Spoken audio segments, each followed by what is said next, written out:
So even after doing a YouTube channel for 6.5 years and being right into fragrances, at one point owning hundreds of bottles and probably even more samples, there are still very well-known, famous, some even legendary perfumes that I have not smelled yet. So I thought this video, I'm going to talk about 5 perfumes that range from very well-known / hyped to, in 1 or 2 cases, almost legendary perfumes that I have never put my nose on. And so what I might do is probably start off and order this in a in the order of the least interested I am in smelling them to the most interested I am in smelling them. So I'm going to start off with one which is probably going to be the newest one on this list, and I'm just going to put it on this list because I believe it's popular from the pure amount of hype I saw this perfume getting on social media when it came out. When I look at the note pyramid for this particular perfume, I just essentially see another rose oud combo. So I'm talking about Louis Vuitton's Ombre Nomade. Now, again, I have never smelled this, and so I would be curious to smell it only to see if there is actually a discernible point of difference between every other oud rose oud combo there is out on the market, particularly at the prices that Louis Vuitton sell their perfumes for. The cynical person that I am would be very surprised if if it's like hundreds of dollars better smelling than a lot of the other stuff that you can get. For instance, things like Oud Paleo by Diptyque. But I still am curious to smell it, just purely because it was just really popular with people. I think it's probably still their most popular, Louis Vuitton's most popular release.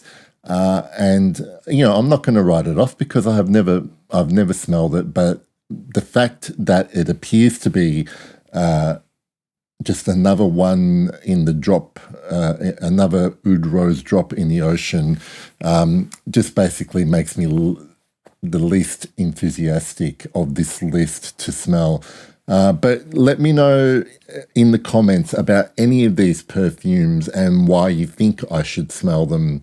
I think as we get into this list, I definitely want to smell them. They've just been a little bit difficult to source. Next on the list is probably going to be surprising to a lot of people, and actually surprising to myself, because of all the perfumes that I'm going to talk about, this is the most readily available thing. I can easily tomorrow go into a department store and actually smell this.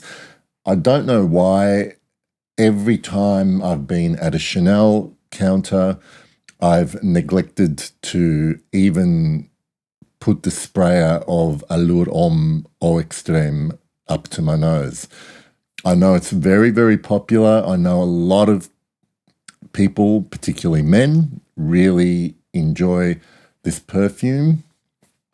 But my only real experience with that whole line is Allure Homme Edition Blanche. And so that perfume, I'm not sure if that gives me an idea of what Eau Extrême, Sport Eau Extrême would smell like. It seems from the note pyramid that it's predominantly combination of tonka and citruses. which would suggest to me like prototype kind of mall scent, but I could be well off the mark. And obviously, being Chanel, I trust that it has an air of refinement about it that a lot of other similar perfumes don't.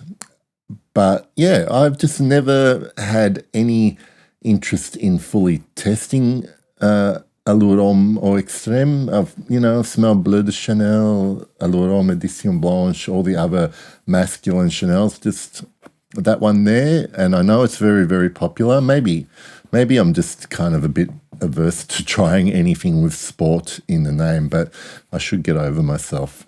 All right. This third perfume, I really am very interested to try. And in fact, if it wasn't currently so difficult to find, or in Australia at the moment, I probably might have blind bought a bottle. And I'm talking about Guerlain's L'Instant de Guerlain pour Homme, Lidge, with an E and without an E. I like the eau de toilette, the eau de parfum. I haven't smelled either of them. I do, from what I read, I do know that there are differences between the two. They're basically patchouli dominant, the eau de parfum focusing more on a kind of sweeter cocoa gourmand sort of aspect, and the eau de toilette has more citruses in the opening. So I can only go on what I read, descriptions that I read about these perfumes, but being a big patchouli lover, I am surprised that I haven't gotten to smell this. But in this case, it's actually really a matter of not being able to... This particular perfume right at the moment in Australia is not easy to find. I could probably try a little bit harder to see if anyone has samples or decants. But the problem is I would like to smell the current version of this perfume, because I know that this particular perfumes in EDP and EDT versions has been repackaged, possibly reformulated. And so I want to test the current versions, because the current version is probably what I would end up buying. And I don't want to blind buy it, even though I have a very good track record with Guerlain perfumes. The next one is probably bordering on legendary status. It's been around a long time. And off the top of my head, I don't actually know what year it was released. It's from Jean Desprez. This is Bal à Versailles. And, I occasionally see posts about this perfume on Instagram. I've always been intrigued by the bottle, and being a big fan of kind of stinky, animalic, amber, huge symphonic perfumes, I'm very curious to smell this. And I know it's not expensive at all to buy current formulations of. I'm not going to go vintage chasing for this particular one. I'm just curious to see what it smells like, and see if it reminds me of anything that has come after it. I know there are several, sort of perfumes in that kind of big genre, big ambery genre. It does seem like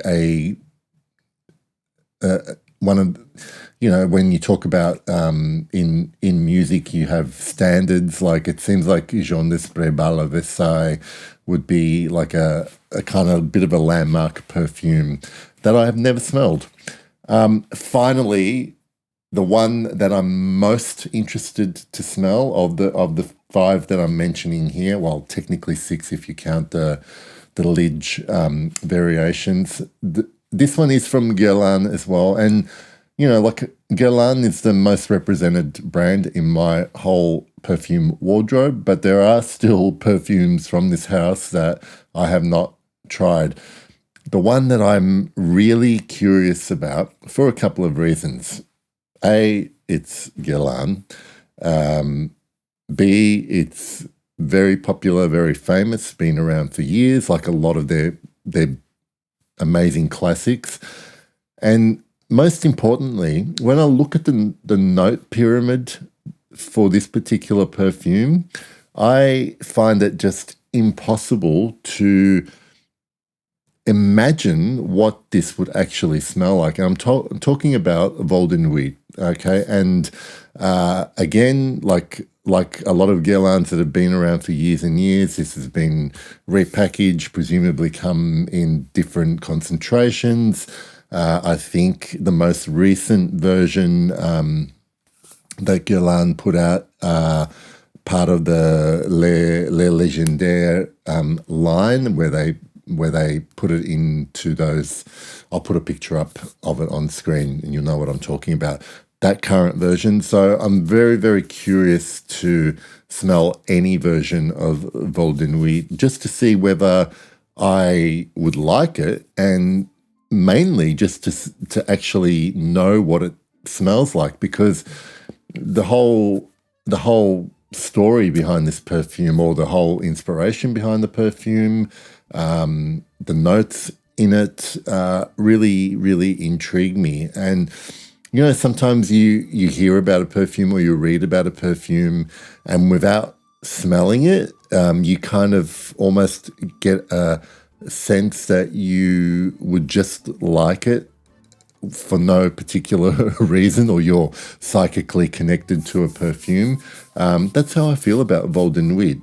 We don't know each other, but maybe, we have some kind of past life connection.